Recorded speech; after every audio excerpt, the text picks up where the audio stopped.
concentrate our mind on Sri Ramakrishna so that his instructions might give us inspiration in spiritual life.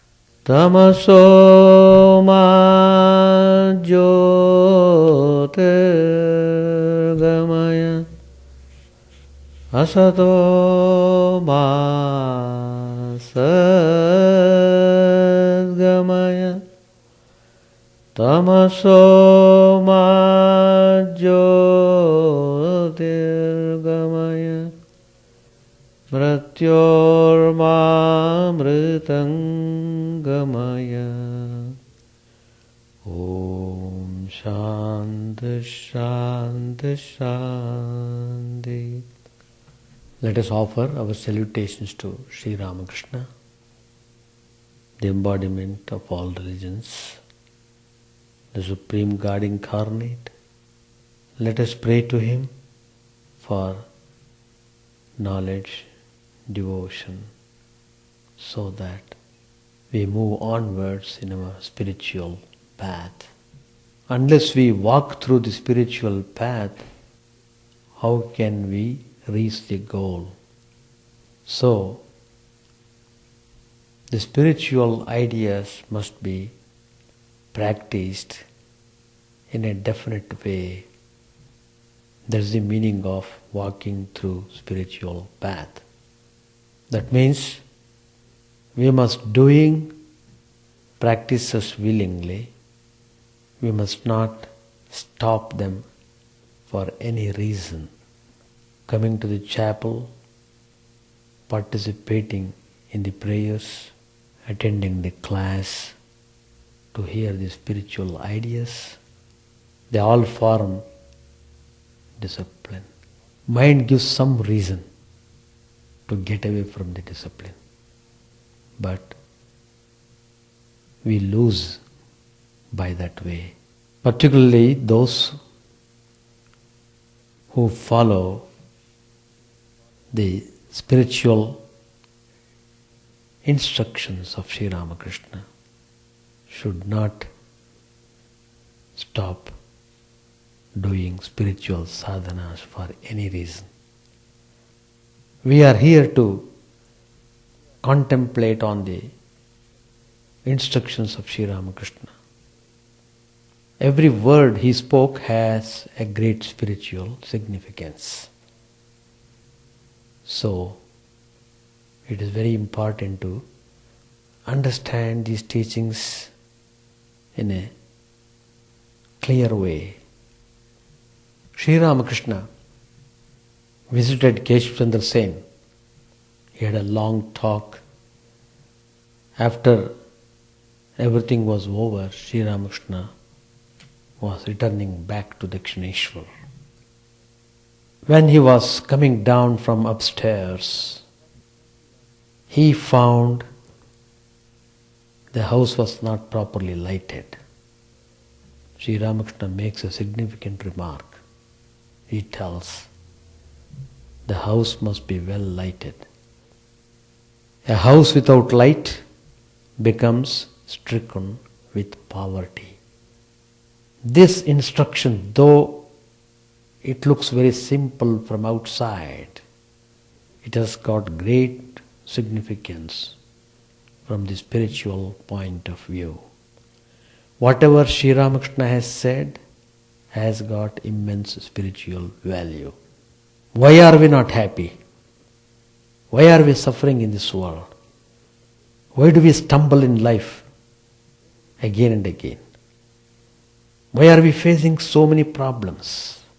All these things come because of the darkness of ignorance. We are steeped in ignorance. Ignorance means darkness. Knowledge means light. Problem is compared to darkness. Remedy is compared to light. We must bring the light of knowledge to dispel the darkness of ignorance.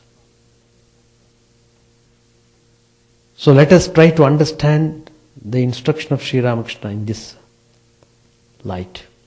Now, Sri Ramakrishna has said many times, again and again Swamiji tells, repeat divine name. Try to meditate on the divine form. Do it constantly, then awakening comes. That awakening is light. Spiritual disciplines are meant for lighting the lamp of knowledge. So it follows, we must set the mind on spiritual theme. We must set the mind, otherwise it won't sit there. It wants to run away. It wants to run away. It doesn't obey you at all. You have to follow the mind wherever it drags you, wherever it pulls you. So we must set the mind on spiritual ideas effectively by following discipline in life. When the mind gets absorbed, we see a shining light. It is the mystic vision. When we get into this experience, we feel a kind of higher and nobler joy. The mind then is reluctant to give up this joy and it moves onwards. The vision of light will be concentrated into the form of the chosen ideal, and that leads to supreme bliss.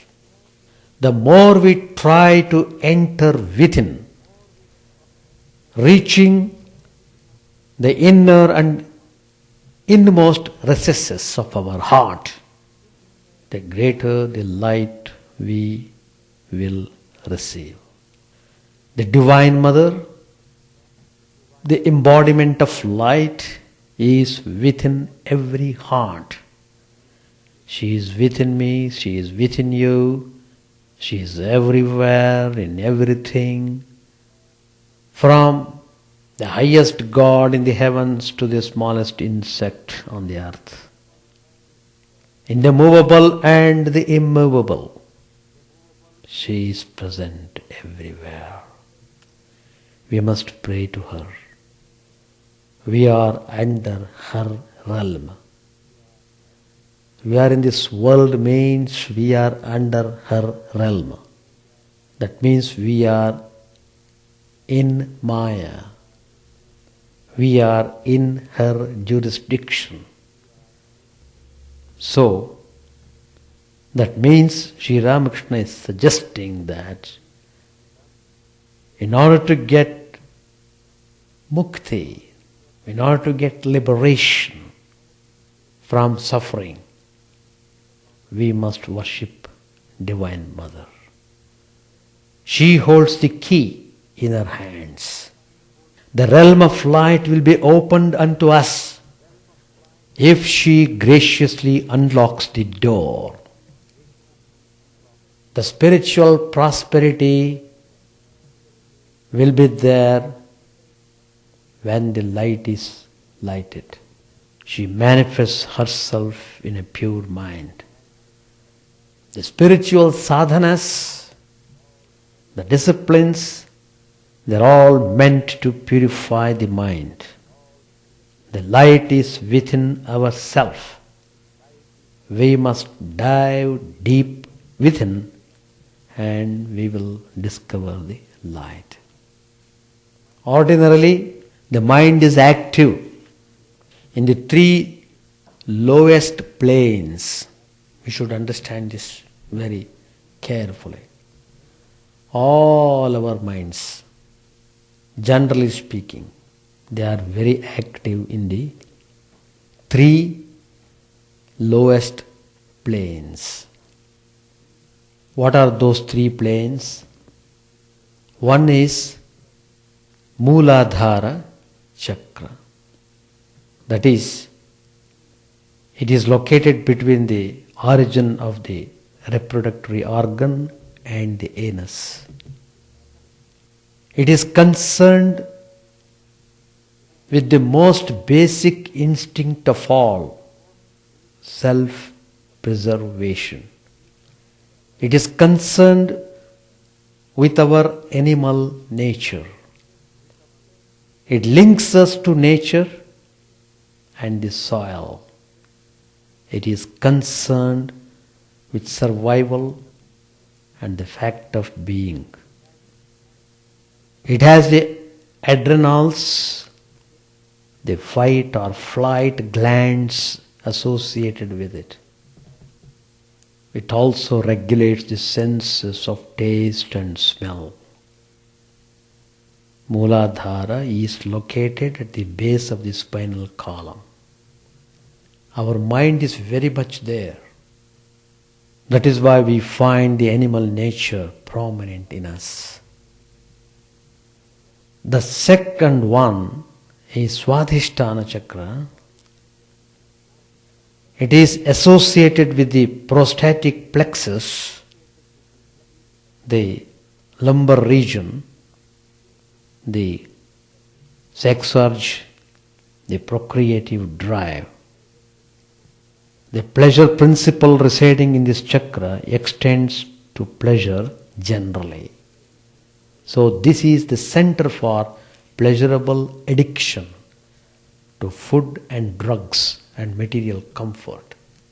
Mind sits there in this second chakra. One is Mooladhara and next is Swadhisthana. The third one is Manipura. It is concerned with ego, with one's opinion of oneself. It is concerned with willpower and ambition. In most people, these first three chakras, Mooladhara, Swadhisthana and Manipura, they function together. If one is strong, all three tend to be strong. If one is weak, all three tend to be weak. Energy, the power, moves freely between them, back and forth. Nature has supplied these as our basic equipment, and the forces associated with them are of this basic nature. The gland associated with Manipura is the pancreas. It also rules the solar plexus and the epigastric plexus. Manipura regulates digestion and physical well-being and gives physical strength. This Manipura center is located in the region of the navel. Now, these three centers are located. One is Mooladhara, the lowest centers I am referring to. The next one is Swadhisthana, the third one is Manipura. All these three chakras, these three centers are located below our waist. So mind is always sitting in these three centers, running back and forth. It is dissipating all its energy, all its activities are centered around these three centers. It doesn't know how to rise up. As long as the mind is just running back and forth these three centers, there is no way to escape from the world. There is no way to freedom. That means mind travels up and down amongst these centers only, namely food, sleep and sexual pleasure. That's all. These three: food, sleep and sexual pleasure. These are the main activities associated with these three centers. So you can imagine how the mind is completely drowned, completely in this mess. It doesn't generally like to rise above these planes at all. If the mind is made to rise to the plane of the heart, then one gets the vision of light. That is why all the spiritual masters generally recommend to concentrate on the heart center. We have to stabilize it. Then you will be able to see the light. One sees light when the mind rises to the throat plane also. What is called Vishuddha Chakra. It is not any gross light, it is the light of knowledge. We must aspire for that knowledge. Then only we can have spiritual prosperity. Otherwise we will be always in the poverty, poor condition. Anahata is the heart center. It is also associated with thymus gland and the cardiac plexus. When we ascend to this chakra, this center, we move into a more spiritual realm with corresponding emotions. The uppermost emotion here is that of love or compassion for all beings. If a man is tender and affectionate, we immediately say, oh, how fine his heart is. That's the beauty of that. The energy residing in the three lower chakras, which I mentioned earlier, can be sublimated in the fourth. That is, by bringing the mind and making sit at the heart center. To make it sit at the heart center is the spiritual discipline. The moment you are trying to make it sit, it runs away. It slips down, goes to the bottom, Muladhara. Or it may run to Swadhisthana. Or it may want to enjoy some things, come to Manipur. Just you are able to hold on the mind in the heart center, immediately it slips down. So that means we require more rigorous discipline to keep the mind in proper position. When we are able to detach the mind from the material things, we will see the effulgent light of God. It is very sweet and soothing, representing joy and peace and enlightenment. Beyond this universe lies that ocean of divine light. Sri Ramakrishna had that vision. When he wanted to know who this Vivekananda in his previous birth, he wanted to know about it. Because whenever Vivekananda came to him, he was so reacting. He wanted to just find out exactly who is this person. So he concentrated for a while. Because his mind was so pure, it rose to the highest level. It went beyond the universe. Swamiji himself, Sri Ramakrishna himself tells that. My mind soared high, went towards all the lokas, different planets. It transcended the planets. Then he perceived the divine light. Anyway, the story goes there afterwards. Now the point is, it is through the grace of the great spiritual masters that we find our way to that divine light. How to recognize that grace?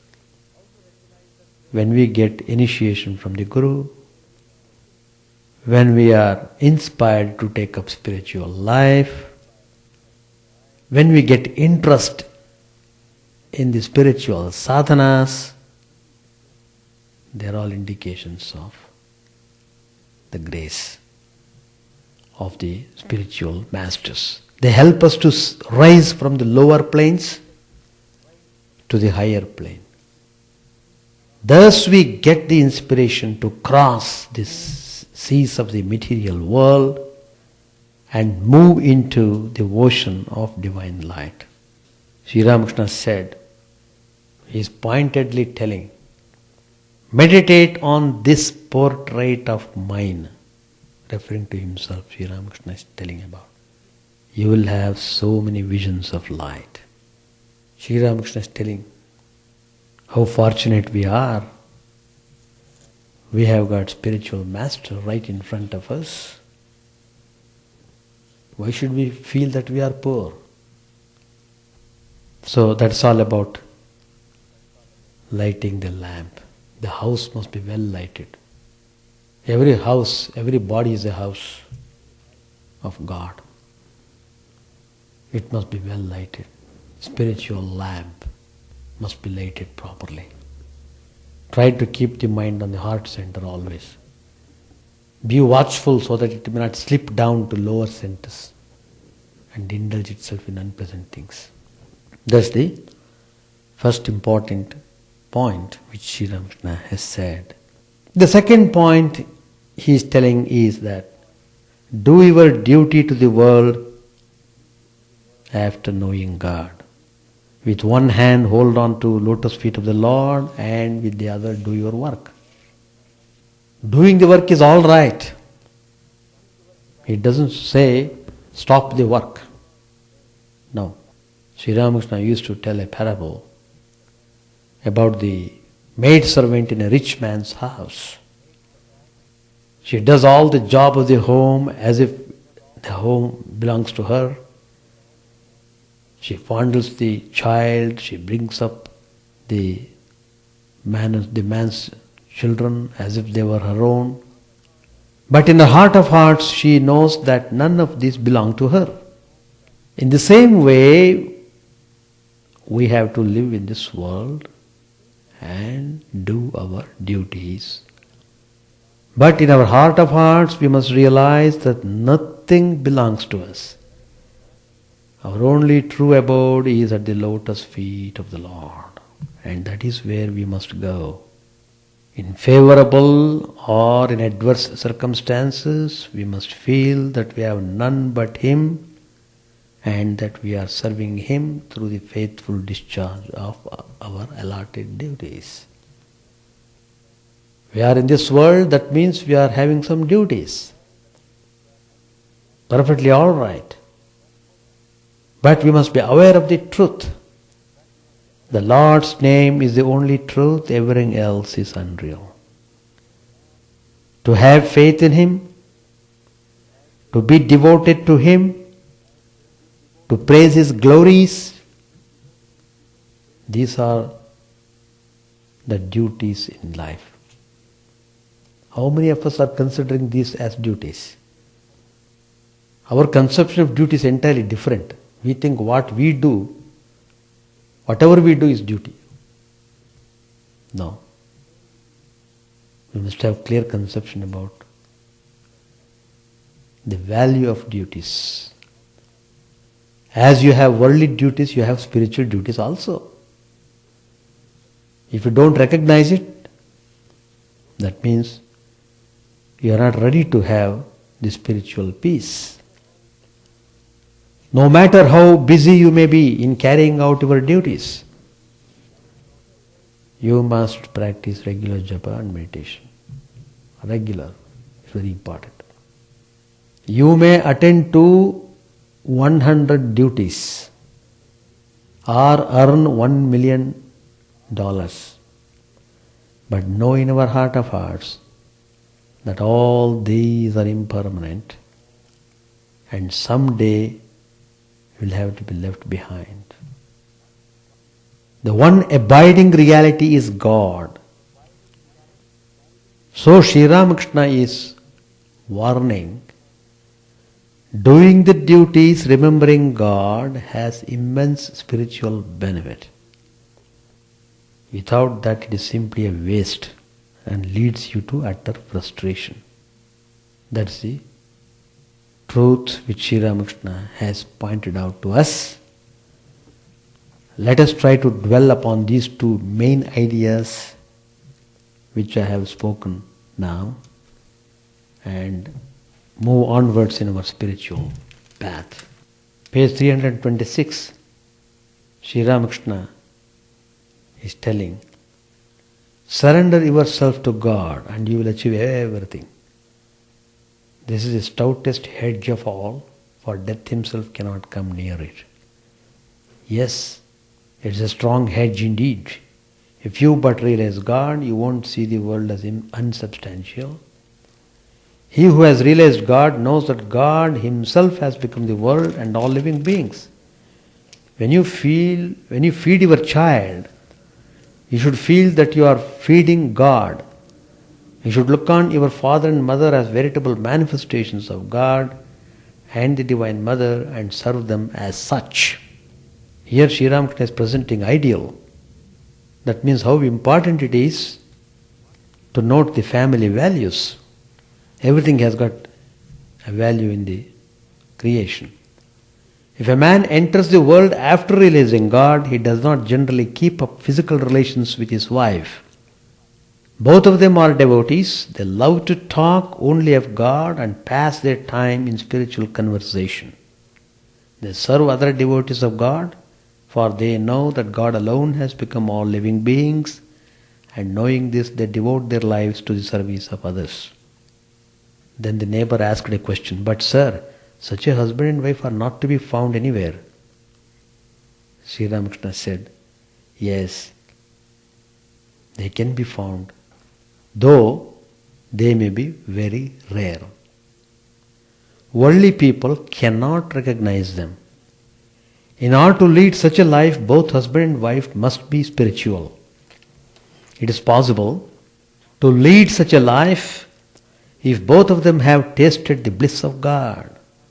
God's special grace is necessary to create such a couple. Otherwise there will always be misunderstanding between them. In that case, the one has to leave the other. Life becomes very miserable if husband and wife do not agree. The wife will say to her husband day and night, 'Why did my father marry me to such a person? I can't get enough to eat or feed my children. I haven't clothes enough to cover my body or to give my children. I haven't received a single paise of jewelry from you. How happy you have made me. You keep your eyes closed and mutter the name of God. Now do give up all these crazy ideas." Devotee said, "There are such obstacles, certainly. Besides, the children may be disobedient. There is no end of difficulties. Now, sir, what is the way?" Sri Ramakrishna answered, "It is extremely difficult to practice spiritual discipline and at the same time lead a householder's life. There are many handicaps: disease, grief, poverty, misunderstanding with one's husband and wife, and disobedient, stupid and stubborn children. I don't have to give you a list of them. But still there is a way out. One should pray to God, going now and then into solitude and make efforts to realize Him." Then the neighbor asked a question, "Must one leave home then?" Sri Ramakrishna answered, "No, not altogether. Whenever you have leisure, go into solitude for a day or two. At that time don't have any relations with the outside world and don't hold any conversation with worldly people on worldly affairs. You must live either in solitude or in the company of holy people." Neighbor asked a question, "How can one recognize a holy man?" Sri Ramakrishna answered, "He who has surrendered his body, mind and innermost self to God is surely a holy man. He who has renounced lust and gold is surely a holy man. He is a holy man who doesn't regard woman with the eyes of a worldly person. He never forgets to look upon a woman as his mother and to offer her his worship if he happens to be near her. The holy man constantly thinks of God and does not indulge in any talk except about spiritual things. Furthermore, he serves all beings knowing that God resides in everybody's heart. These in general are the signs of a holy man." The neighbor asked a question. Must one always live in solitude? Sri Ramakrishna said, haven't you seen the trees on the footpath along a street? They are fenced around as long as they are very young. Otherwise cattle destroy them. But there is no longer any need of fences when their trunks grow thick and strong. Then they won't break even if an elephant is tied to them. Just so, there will be no need for you to worry and fear if you make your mind as strong as a thick tree trunk. First of all, try to acquire discrimination. Break the jackfruit open only after you have rubbed your hands with oil. Then its sticky milk won't smear them. Neighbor asked, what is discrimination? Discrimination is the reasoning by which one knows that God alone is real and all else is unreal. Real means eternal and unreal means impermanent. He who has acquired discrimination knows that God is the only substance and all else is non-existent. With the awakening of this spirit of discrimination, a man wants to know God. On the contrary, if a man loves the unreal, such things as creature comforts, name, fame and wealth, then he doesn't want to know God, who is of the very nature of reality. Through discrimination between the real and the unreal, one seeks to know God. Listen to a song. Come, let us go for a walk, O mind, to Kali, the wish-fulfilling tree. And there beneath it gather the four fruits of life. Of your two wives, dispassion and worldliness, bring along dispassion only on your way to the tree, and ask her son discrimination about the truth. By turning the mind within oneself, one acquires discrimination, and through discrimination one thinks of truth. Then the mind feels the desire to go for a walk to Kali, the wish-fulfilling tree. Reaching the tree, that is to say, going near to God, you can, without any effort, gather four fruits, namely Dharma, Artha, Kama and Moksha. Yes, after realizing God, one can also get, if one so desires, Dharma, Artha and Kama, which are necessary for leading the worldly life. We shall stop here. Mind wants to run. Anyway, that is the nature of the mind. Why should we become slave of the mind? We have become so immobile. Mind is everything. We are nothing. That's the greatest tragedy. So, we have to follow Sri Ramakrishna's teachings effectively. There are 7 chakras. One is Mooladhara, second is Swadhisthana, third is Manipura, fourth is Anahata, heart. Fifth is Vishuddha, that is throat. Sixth is Ajna, between the eyebrows. Seventh is the Sahasrara, 1000 petaled center at the brain. Here. So all these centers are situated in the spinal column. The spiritual power is in every one of us. We have to harness it. Since we are not giving any attention to that, as I told you earlier, the mind is simply wandering in 3 lower centers, just in always engaging oneself in eating, drinking, sleeping. That's all. Nothing else. And no taste for God. So we are spiritually poor. There is no prosperity in us. Unless you light the spiritual lamp, how can you have the spiritual prosperity? That's why Sri Ramakrishna said, light the lamp well. It must be lighted. It must be well lighted. So, we should aspire for spiritual life, wherever we are, whatever walk of life we may be doing. We should start immediately and do something. Then it will be easy. Any question or comments? Now all these things, that is why Sri Ramakrishna has said, to develop the love of God, you have to follow certain disciplines. Once you develop the love of God, then it becomes very easy. How to do that? To become associated with spiritual persons. Holy association. By constantly in touch with them and reading of the holy texts and trying to analyze the facts, by that way you would be able to develop the love of God. Love of God comes only when you light the spiritual lamp. Now it is completely dark, so we must somehow bring the light. That's the point. Any more question? That means the thought level, you must not allow the mind to think in a way it was doing before. That means you must introduce fresh thinking. By some method you must be able to think about the spiritual ideas, about the impermanence of this world which we see. So when you think about these ideas, that thinking is initiated in the mind. To that extent, mind is lifted from going downwards.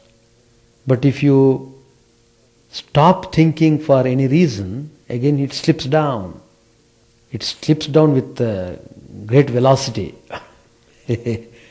Instead of slipping down to Manipur, it goes straight to the Muladhara. So that is constantly you must be reading these spiritual texts, and constantly you must be remembering the divine power, and constantly you must be praying and worshipping. These are all various methods, and doing prayers, all these things keep the mind in that plane. But because we are not doing regularly, it slips down. But if you do it repeated efforts, that's called pratyahara. In Yoga Shastra, there's a particular word called pratyahara. That is, mind runs down. As soon as you see the mind running down, immediately catch it and bring it back. That's called pratyahara. It may take a long time to make the mind behave. It depends upon how our mind is reacting to us. That's the important point. How do you perceive? But you have to tell in such a way, in your heart of heart, you are doing that out of your love towards the child only. You are not doing it with any kind of hatred. Because you know very well that the child belongs to you, and it's your concern to see the child develops his character properly. You are trying to correct the child. And it's our duty in a way, not simply close the eyes. Whatever the child does, let him do. That will be negligence on our part. But at the same time, we should be careful in dealing with the child. That means you must have a little knowledge of child psychology. And you must show love in different ways, and love is your attraction. Love is your force. You can conquer anybody through love. It's a powerful weapon, I should say. But you must know how to apply it nicely. That technique you must know. That technique is very important. And sometimes you must allow the child to go in its own way. But sometimes you have to tell him properly. By constantly telling, by constantly watching over, it learns. When we are learning, when we are at the learning stage, we make mistakes. True. Mistakes are not ruled out. Mistakes are not ruled out, but they are meant for getting us education. We learn many things through mistakes. We learn through mistakes. That's the way how we should look at it. As I said, we must be intelligent, and we must know the technique of handling the children properly. That's very important. Or you must take the counsel of some people who can handle such cases in a nice way. That's the thing. Suppose you don't know, somebody else may know how to do it. In fact, we have seen of course in India, in Indian context I'm talking, usually our parents, they would say, they would put the children under the guidance of a teacher, and the children would stay on in the teacher's home, and his whole attention was diverted to studies and learning, and he's always under the guidance, under the instructions of the teacher, so there is no diversion for him. So like that he would improve. But if he were staying in the home, he would not have learnt to that extent. He would not have formed the character in a way it should be. But over the period of time, all those traditions are given goodbye. Now people call Gurukula Ashram. People now also they use these same words they use, but methods are different. And it has become chronic. What shall we do? It has become a chronic. It is global. India is no exception. So loss is a great loss. That is the danger of utter materialism. Utter materialism. So if the mind is given free hand to go that way, this is the result what we are seeing today. Nobody can control anybody. That is the state of affairs. Yeah. No, that is because of ambitions, because of ego, because of so many factors. There are so many factors responsible for such things. Of course, desire is the root of everything. There is no doubt about it. Desire is the root of everything. But as long as the mind is in that level, it is always tossed between this fear and anger and passion, all these things. So that is why people are not happy. But if the mind is at the heart center, the always mind thinks of the higher things, higher values. Then it no more runs into such emotions. Then it is able to. Then you will be able to maintain your tranquility, samabhav, equanimity. Any more comments? But in what way it helps us then? So that is only that's simply a philosophical satisfaction. That's all. That will not help us. But if you come to practical aspect of it, then you can't simply, when you know certain things are not to be done, you must reject them. And there is no point in telling mind runs after enjoyment and it cannot be stopped. No, it is not like that. Time will come when you become disgusted with enjoyment. But that time is too hard to bear. It is a painful retreat, very painful. Yeah. But everybody has to make a retreat in one time or other. How long you grow up in the dark? At one point of time you want to come to light. Enough of darkness, I want light. You aspire for it. I can understand 10 hours, 11 hours, night is wonderful. But if the night continues, you become sad. What is this? I want light. Rain is good. But if rain continuously comes, then it becomes very unpleasant. What is this? All the time raining? You criticize the rain. See, in our homes, we used to, whenever there is any indication that rain comes, we will all criticize. Oh, rain is coming. Then our elders would say, don't criticize the rain. Don't criticize. It's because of rain we are living. If the rain doesn't come, where is your food? So, yeah, part to play. But if it exceeds the limit, then it loses its value. Same way, they don't ask you to give up enjoyment altogether, but have a controlled enjoyment. That is very difficult. Giving up is easy rather than to have control. Is it not? A person himself has to judge. How to know means, for example, I am eating. I would like to have one more rasgulla, sweet. But I say, no, enough. One I have taken, it's enough. That's control. Though I would like to take one more, I won't take. That's the point. It's difficult. Sometimes you're tempted to take, no, like it doesn't matter, we can take two. The doesn't matter attitude comes, finished. Don't have doesn't matter attitude. Always be watchful about the things going on, about your life, about everything, and take necessary steps. As and when you find, if you find anything going wrong, take immediate steps to rectify it. It's easy to rectify in the early stages than doing it in the long run. It will be very difficult afterwards. You will not be able to do anything. It's just like addicts in alcohol. They know it's very bad, but they weep. Swami, what can I do now? I can't do anything. I am helpless. He feels sorry for himself. That is the point. So when the mind is located in these lower centers, it becomes addicted to these things: food, drink and sleep and pleasure. Addiction. It is a horrible thing, you must know. Very horrible. Very horrible. Anyway, let us try to practice as far as possible. Chant the name of the Lord and His glory unceasingly, that the mirror of the heart may be wiped clean and quenched with mighty forest fire, worldly lust, raging furiously within. O name, stream down in moonlight on the lotus heart, opening its cup to knowledge of thyself. O self, drown deep in the waves of His bliss, tasting His nectar at every step, bathing in His name that bath for weary souls. Various are Thy names, O Lord, in each and every name Thy power resides. No times are set, no rites are needful for chanting of Thy name. So vast is Thy mercy, how huge then is my assuredness, who find in this empty life and heart no devotion to Thy name.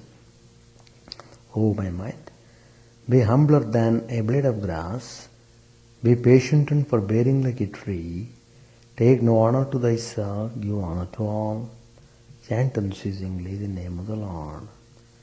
O Lord and soul of the universe, mine is no prayer for wealth or retinue, the playthings of lust or the toys of fame. As many times as I may be reborn, grant me, O Lord, a steadfast love for Thee. A drowning man in this world's fearful ocean is Thy servant, O sweet one. In Thy mercy, consider him as dust beneath Thy feet. Oh, how I long for the day when an instant's separation from Thee, O Lord, will be as 1,000 years, when my heart burns away with its desire, and the world without Thee is a heartless void. Prostrate at Thy feet let me be in unwavering devotion, neither imploring the embrace of Thine arms, nor bewailing the withdrawal of Thy presence, though it tears my soul asunder. O Thou who stealest the hearts of Thy devotees, do with me what Thou wilt, for Thou art my heart's beloved, Thou and Thou alone. O Lord, lead us from the unreal to the real, lead us from darkness to light, and lead us from death to immortality. May all be free from dangers, may all realize what is good, may all be actuated by noble thoughts, may all rejoice everywhere. May all be happy, may all be free from disease, may all realize what is good, may none be subject to misery.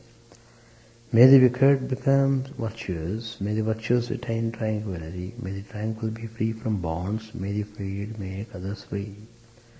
May good betide all people, may the sovereign righteously rule the earth, may all beings ever attain what is good, may the worlds be prosperous and happy. May the clouds pour rain in time, may the earth be blessed with crops, may all countries be freed from calamity, may holy men live without fear. May the Lord, the destroyer of sins, the presiding deity of all sacred works, be satisfied. For He being pleased, the whole universe becomes pleased, He being satisfied, the whole universe feels satisfied.